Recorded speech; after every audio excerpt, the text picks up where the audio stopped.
Neel, so ఈరోజు మనం జనరల్గా ఇప్పుడు స్కిన్ వైట్నింగ్ ట్రీట్మెంట్స్ అని లేదంటే స్కిన్ వైట్నింగ్ క్రీమ్స్ అని మార్కెట్లో ఎక్కువగా అవైలబిలిటీ పెరిగిపోయిన నేపథ్యంలో చాలామంది జనరల్గా ఇన్ఫ్లుయెన్సర్లు లేదంటే అలా ప్రైవేట్ అడ్వర్టైజ్మెంట్స్ చూసేసేసి ఇన్ఫ్లుయెన్స్ అయ్యి ఆ క్రీమ్స్ని ముందు వెనక ఆలోచించకుండా కొనేసి వాడిస్తున్నటువంటి పరిస్థితి. తద్వారా అనేక ఆరోగ్య సమస్యలు వస్తున్నాయి. స్కిన్ థిన్నింగ్ అయిపోతుంది.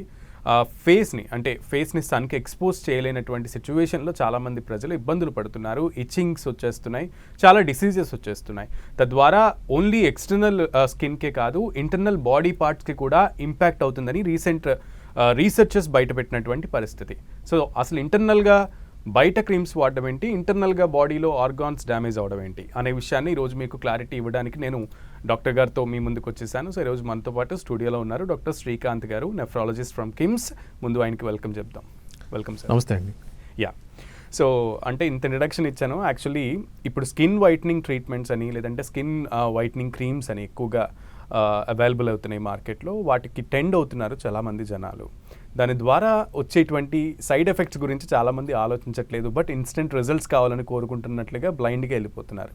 సో అసలు ఫస్ట్ మనం ఈ సైడ్ ఎఫెక్ట్స్ గురించి ఏం చెప్తారు? అండ్ కొన్ని కాంబినేషన్స్ ఉంటాయి, హైడ్రోక్వినైన్, మెమటోనిసిన్ అని ఈ కైండ్ ఆఫ్ కెమికల్ కాంబినేషన్స్ ఉండే క్రీమ్స్ని లాంగ్ టర్మ్ వాడడం ఎంతవరకు సేఫ్? యా, ఈ స్కిన్ వైటనింగ్ క్రీమ్స్ అనేవి చాలా వరకు ఆఫ్ ది షెల్ఫ్ ఈజీగా దొరుకుతూ ఉంటాయి అన్నమాట. వీటికి యాక్చువల్లీ ప్రిస్క్రిప్షన్ లేకుండా అమ్మకూడదు, నెంబర్ 1. నెంబర్ 2, దీనిలో హైడ్రోక్వినోన్ కానీ, మోమెటసోన్ కానీ, లేకపోతే మర్క్యూరీ కంటైనింగ్ క్రీమ్స్ కానీ, వీటి వల్ల స్కిన్ లైటన్ అయితే ఖచ్చితంగా జరుగుతుంది, కానీ వీటికి లాంగ్ టర్మ్ సైడ్ ఎఫెక్ట్స్ చాలా ఉంటాయి. ఈ మోమెటసోన్ అనేది ఒక స్టీరాయిడ్ అనమాట. ఈ స్టీరాయిడ్ చాలా కాలం వాడుతున్న వాళ్ళకి స్కిన్ థిన్ అయిపోతుంది అన్నమాట, సన్నబారిపోతుంది. ఈ సన్నబారిపోయినప్పుడు సన్ డ్యామేజ్ కానీ లేకపోతే పొల్యూషన్కి సంబంధించిన డ్యామేజ్ కానీ ఎక్కువ జరిగే అవకాశం ఉంటుంది. థిన్డ్ అవుట్ స్కిన్ సన్ ఎక్స్పోజర్కి ప్రొలాంగ్డ్గా ఉంటే క్యాన్సర్స్ వచ్చే అవకాశం కూడా ఉంటుంది. సో కేవలం స్కిన్ ఆ మోమెంటరీ కొద్ది రోజుల పాటు ఫెయిర్గా కనిపించే ఆలోచనతో అది వాడటం వల్ల లాంగ్ టర్మ్ ప్రాబ్లమ్స్ ఉండొచ్చు. రెండవ విషయం ఏంటంటే, ఇప్పుడు స్కిన్ వైటనింగ్ క్రీమ్స్లో మర్క్యూరీ కూడా ఉంటుంది, పాదరసం కూడా ఉంటుంది. పాదరసం ఏమవుతుందంటే స్కిన్ ద్వారా లోపల లేయర్స్కి అబ్జర్వ్ అయ్యి కొన్ని నెలల్లో, సంవత్సరాల్లో రక్తంలోకి ఇంకి కిడ్నీలో జమ అవుతుందన్నమాట. కిడ్నీలో జమ అయిన పాదరసం అక్కడ మన ఇమ్యూనిటీని అట్రాక్ట్ చేస్తుందన్నమాట. మన యాంటీబాడీస్ పోయి అక్కడ జమ అవుతాయి. వీటి వల్ల కిడ్నీకి సంబంధించిన ప్రాబ్లమ్స్ వచ్చే అవకాశం ఉంటుంది. చాలా కాలం ఇది పేరుకుంటూ ఉండడం వల్ల కిడ్నీలోంచి ప్రోటీన్ లీక్ అవ్వడం ఒకటి, కిడ్నీ పనితీరు తగ్గడం ఒకటి, ఇంకా ఎక్కువ కాలం అదే కంటిన్యూ అవుతే కిడ్నీ డ్యామేజ్ అయ్యి డయాలసిస్ దాకా పోయే అవకాశం ఉంటుంది. సో వీటిని స్కిన్ లైట్నింగ్ క్రీమ్స్ని వాడేటప్పుడు చాలా జాగ్రత్తగా ఉండాలి. అండ్ ముఖ ఛాయ గురించి ప్రత్యేకంగా శ్రద్ధ తీసుకోవాల్సిన అవసరం లేదు. అ clear skin is better than a bright and fair skin. So ఈ విషయం గుర్తుపెట్టుకోవాలి అందరూ.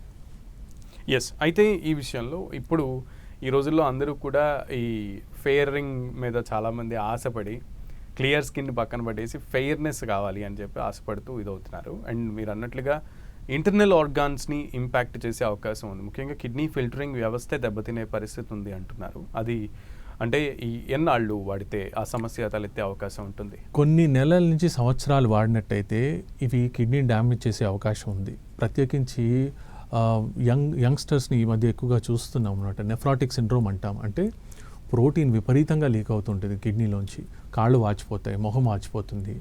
అండ్ కాలక్రమేణా వీళ్ళకి కిడ్నీ పనితీరు ఫిల్టరేషన్ బాగా తగ్గిపోయి డయాలసిస్ దాకా కూడా పోయిన దాఖలాలు ఉన్నాయి. అలాంటి కేసెస్ కూడా చూస్తూ ఉంటాం. స్కిన్ లైటనింగ్ అనేది ఒక ఫ్యాడ్ మాత్రమే.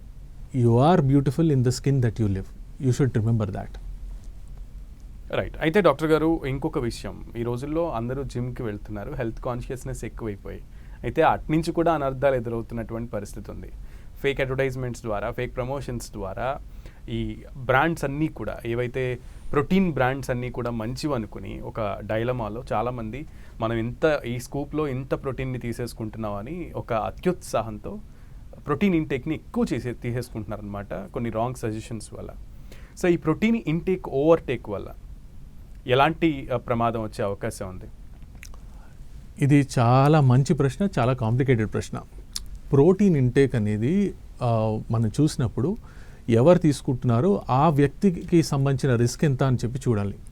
మొదటిది, ఒకవేళ గనక మీకు ఆల్రెడీ కిడ్నీ పనితీరు తగ్గినట్లయితే, లేదా కిడ్నీ నుంచి ప్రోటీన్ లీక్ అవుతుంది, లేదా సిస్ట్లు ఉన్నాయి, స్టోన్స్ ఉన్నాయి, ఆల్రెడీ కిడ్నీ డ్యామేజ్ ఎంతో కొంత అయి ఉంటే కనుక మీరు ప్రోటీన్ అధికంగా తీసుకోవడం వల్ల మీ కిడ్నీని ఓవర్లోడ్ చేస్తారు. నార్మల్ కిడ్నీ ఫంక్షన్ ఉన్న వాళ్ళకి ప్రోటీన్ కొంచెం అధికంగా తీసుకోవడం వల్ల ఇమీడియట్ నష్టం అయితే ఉండదు.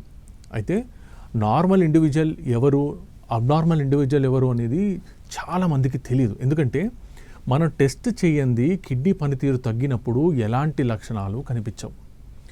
చాలా ఎక్కువగా కిడ్నీ పనితీరు తగ్గినప్పుడు, డయాలసిస్కి దగ్గరలో ఉన్నప్పుడు అప్పుడు కాళ్ళ వాపులు రావడం, బీపీ అమాంతం పెరిగిపోవడం, రక్తహీనత రావడం, నీరసం రావడం ఇలాంటివి జరుగుతాయి.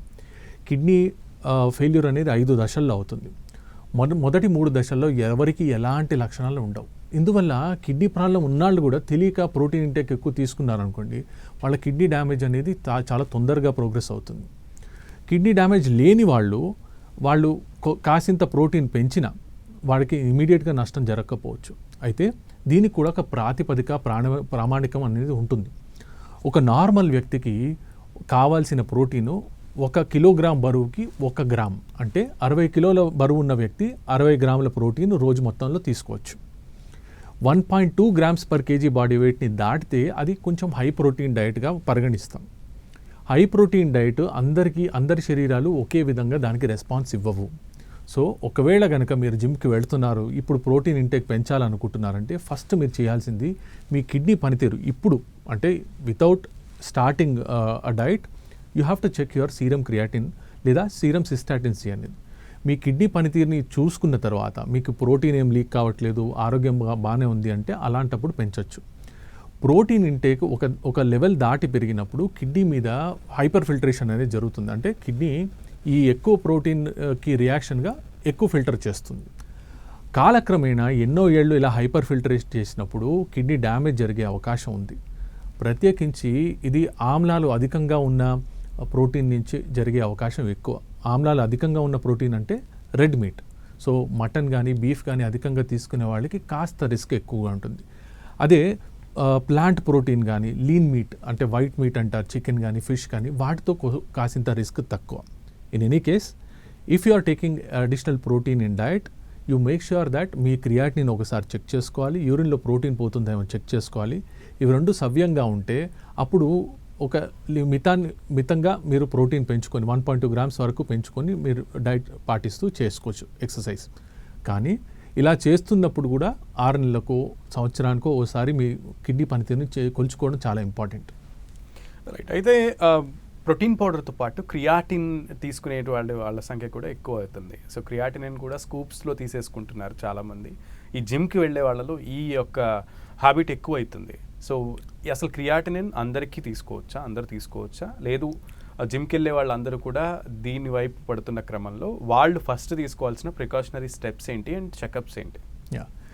క్రియాటిన్ గురించి కొన్ని అపోహలు ఉంటాయి. క్రియాటిన్ తీసుకునే వాళ్ళు రెగ్యులర్గా తీసుకునే వాళ్ళకి క్రియాటినిన్ టెస్ట్ చేస్తే కొంచెం ఎక్కువగానే చూపిస్తుంది.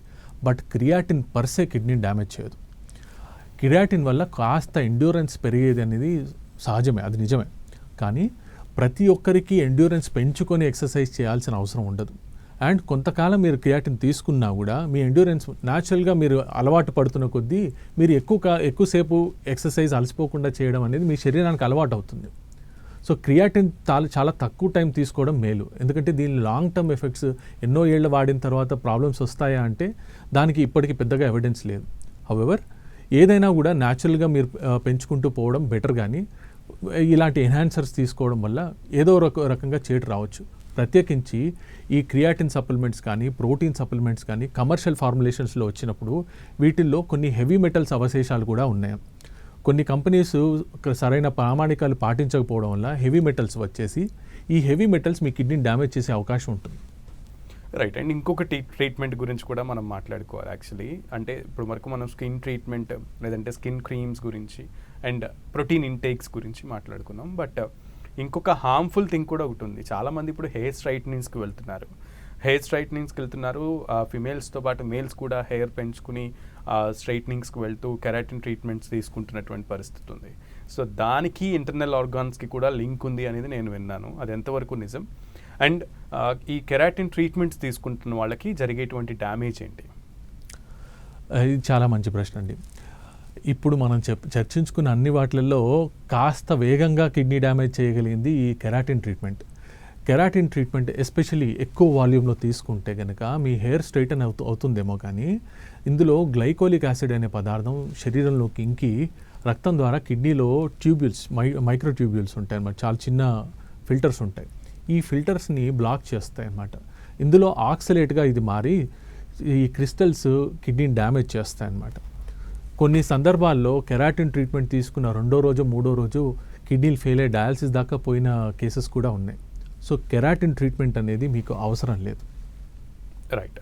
అండ్ ఇంకొక విషయం, ఈ పర్టికులర్గా హెరిడిటరీ అంటాము, లేదంటే జన్యుపరంగా ఉండేటువంటి సమస్యలు ఉంటూ ఉంటాయి, హెల్త్ ఇష్యూస్ వస్తూ ఉంటాయి. ఈ కిడ్నీస్ విషయంలో ఆల్రెడీ వాళ్ళ ఫ్యామిలీస్లో ఎవరికైనా సరే డయాలసిస్ ట్రీట్మెంట్స్కి వెళ్ళేటువంటి వాళ్ళు ఇప్పుడు వాళ్ళు యాక్టివ్గా ఉన్నప్పటికీ కూడా ఈ జనరేషన్లో వాళ్ళు ఫ్యామిలీ హిస్టరీని బేస్ చేసుకుని ప్రికాషన్స్ తీసుకోవడం మంచిదేనా, లేదంటే వాళ్ళు హెల్తీగా ఉన్నారు కదా అని చెప్పి డైరెక్ట్గా ఈ వే ప్రోటీన్స్ కానీ లేదంటే ఈ ప్రోటీన్స్ ఇంటేక్స్ కానీ క్రియాటిన్ కానీ తీసేసుకోవచ్చా? కుటుంబంలో ఒకరికంటే ఎక్కువ మందికి కిడ్నీ జబ్బు ఉంటే మీకు జన్యుపరమైన కిడ్నీ ప్రాబ్లం ఉండే అవకాశం ఉంటుంది. సో మీ కుటుంబంలో ఒకరికంటే ఎక్కువ మందికి కిడ్నీ ప్రాబ్లం కనుక ఉంటే మీరు తప్పనిసరిగా క్రియాటినిన్ టెస్ట్ చేసుకోవాలి, యూరిన్ ప్రోటీన్ టెస్ట్ చేసుకోవాలి. మీకు పూర్తిగా సంపూర్ణంగా ఆరోగ్యంగా అనిపించినా కూడా, ఎందుకంటే కిడ్నీ ప్రాబ్లం చాలా ముదిరే వరకు, చాలా లేట్ స్టేజెస్ వరకు లక్షణాలు చూపించదు. ఒకవేళ మీ ఇంట్లో జన్యుపరమైన కిడ్నీ ప్రాబ్లమ్స్ ఉన్నాయి, సిస్టిక్ కిడ్నీ డిసీజ్ కానీ, లేదా ఒకసారి జన్యుపరమైన స్టోన్స్ ఉంటాయన్నమాట, తల్లిదండ్రుల్లో ఎవరికో ఒకరికి స్టోన్స్ ఉంటుంది, అన్నదమ్ముల్లో స్టోన్స్ ఉంటుంది. అలాంటప్పుడు మీరు కూడా చెక్ చేసుకోవాలి. ఇవి మెల్లిమెల్లిగా ముదిరి కిడ్నీ ఫెయిల్యూర్ దశకు చేరుకున్న తర్వాత వైద్యానికి పెద్దగా సహకరించవు.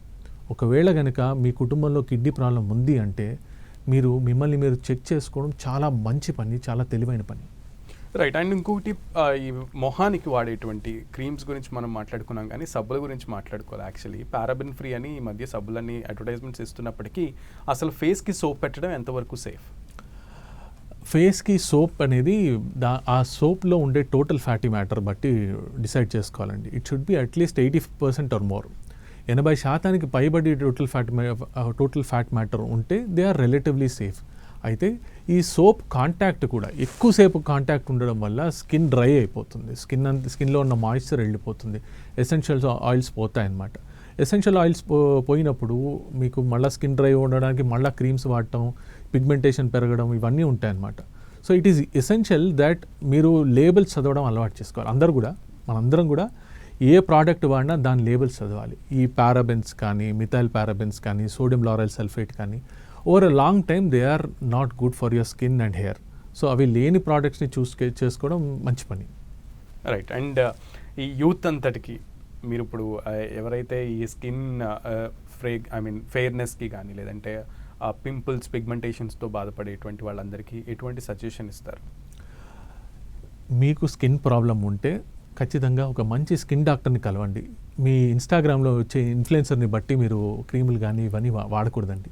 స్కిన్ డాక్టర్ని కలిస్తే మీకు ఏది సేఫో అది చెప్తారు, ఏది మీ శరీరానికి నప్పుతుందో, మీ స్కిన్ టెక్స్చర్ని బట్టి, మీ స్కిన్ టైప్ని బట్టి వాళ్ళు మీకు మందులు ఇస్తారు. అండ్ ఈ మందులు కూడా ఎంతకాలం వాడాలో అంతకాలమే ఇస్తారు. దానివల్ల మీరు సేఫ్గా ఉంటారు, మీ కుటుంబం కూడా మీ మీద ఆధారపడి ఉంటుంది. సో టెంపరరీ గ్లిటర్ని ఎక్కువగా ఆస్వాదించకండి. Be healthy, be safe in your own skin. And ఇంకొక విషయం, ఫేస్లో వచ్చేటువంటి అంటే వివిధ ప్లేసెస్లో వచ్చేటువంటి యాక్నీ వల్ల కూడా మన బాడీలో ఏ ఆర్గాన్ డ్యామేజ్ అవుతుంది అనేది కూడా చెప్పొచ్చు అని చాలామంది అంటూ ఉంటారు. అది నిజమేనా? అంటే acne maybe of different kinds అనమాట. అంటే మన మొటిమలు చాలా రకాల ఉంటాయన్నమాట. కొందరికి హార్మోనల్ ఇంబ్యాలెన్స్ ఉంటే కూడా యాక్నే ఎక్కువ వస్తాయి. సో మనం యాక్నే వచ్చిందని చెప్పేసి skin creams of the market మనకి దొరికేవి, ఈజీగా వాడుకునేవి వాడినప్పుడు అందరికీ అది సరిపోకపోవచ్చు. కొందరికి హార్మోనల్ ఇంబ్యాలెన్స్ ఉంటే అదొక సూచకం ఉంటుంది. కొందరికి షుగర్స్ బాగా ఎక్కువ ఉన్నప్పుడు కూడా అది జరగచ్చు అనమాట. సో ఇట్ ఈస్ బెటర్ మీకున్న ప్రాబ్లమ్కి కరెక్ట్ వ్యక్తిని, డర్మటాలజిస్ట్ని కానీ జనరల్ ఫిజిషియన్ కానీ కలవడం మేలు. Right. Thank you so much Srikanth Battini garu for your valuable information. So చూశారు కదా, మార్కెట్లో దొరికేటువంటి ప్రతి ఒక్క క్రీమ్ని లేదంటే ఎవరో ఇన్ఫ్లుయెన్సర్ సజెస్ట్ చేశారు కదా అని చెప్పి మీరు ఇన్ఫ్లుయెన్స్ అయిపోయి ఆ క్రీమ్స్ని ఫేసెస్కి వాడడం వల్ల, ఆ ట్రీట్మెంట్స్ని బ్లైండ్గా తీసేసుకోవడం వల్ల మీ ఫేసే కాదు మీ ఇంటర్నల్ ఆర్గాన్స్ కూడా డ్యామేజ్ అయ్యే పరిస్థితి ఉంటుంది. So be careful while using your face creams and not more than week 10 days 1 monthకు మించి ఏ క్రీమ్ని కూడా వాడకుండా ఉండడమే మంచిది. లాంగ్ టర్మ్ యూసేజ్ వల్ల ఇంటర్నల్ డ్యామేజ్ ఎక్కువగా ఉంటుంది. అది లాంగ్ టర్మ్లో మీకు రిస్క్ ఫ్యాక్టర్గా మారే ప్రమాదం కూడా ఉంటుంది. కాబట్టి బీ కేర్ఫుల్. ఇది వాటి స్పెషల్ ఇంటర్వ్యూ. మరో ఇంటర్వ్యూతో మళ్ళీ కలుద్దాం. నమస్తే.